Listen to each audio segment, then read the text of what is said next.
প্রথমে যেটা বলতে হয়, আপনারা অনেক দাবি আজকে করেছেন, এখানে অনেক দাবি তুলেছে। আমি শুধু একটি কথাই বলবো যে আপনারা নিজেরাই বলছেন আজ পর্যন্ত শিক্ষকদের যত দাবি তার 70% বিএনপির মাধ্যমে হয়েছে, সেটা আপনারাই বলছেন।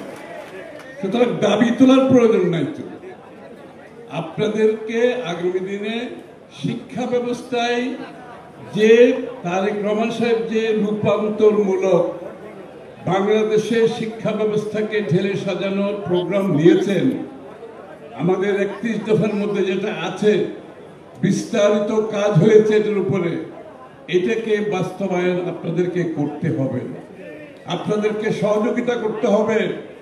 যেই পরিবর্তন আসছে অনেকের কাছে এই পরিবর্তন গ্রহণযোগ্য নাও হতে পারে, কারণ এই পরিবর্তন ব্যতীত বাংলাদেশের শিক্ষা ব্যবস্থাকে উদ্ধার করা সম্ভব হবে না।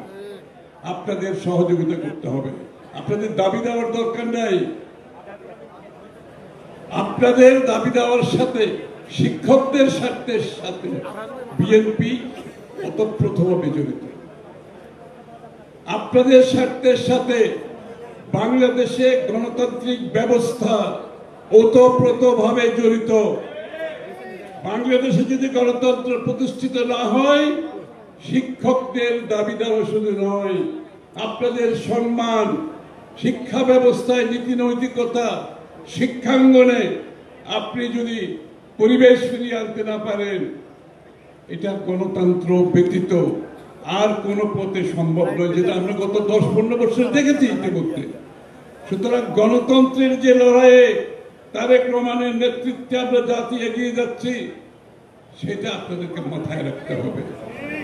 আমি একটা কথা বলছি, আপনারা খেয়াল করবেন, যারা গণতন্ত্রের কথা মুখে বলে হৃদয়ে বিশ্বাস করে না, জনগণকে ধোঁকা দিয়ে রাজনীতি করতে চায়, তারা শিক্ষা ব্যবস্থায় অনুপ্রবেশ ঘটেছে তাদের।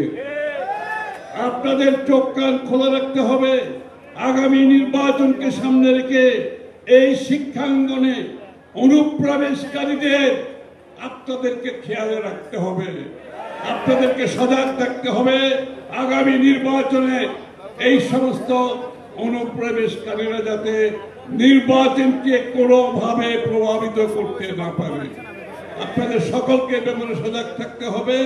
এবং আমি আমার বক্তব্য এটা বলেই শেষ করছি যে কি বাংলাদেশের সবকিছুর পরিবর্তনের সাথে সাথে শিক্ষা ব্যবস্থায় যে পরিবর্তন আসবে, সেখানে কিন্তু আপনাদেরকে একটি সঠিক ভূমিকা রাখতে হবে।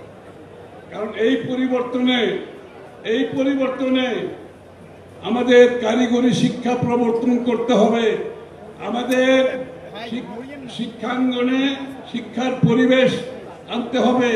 শিক্ষকদের নীতি নৈতিকতা নিয়ে যদি প্রশ্ন থাকে, সেটাও আপনাদেরকে মাথায় রাখতে হবে।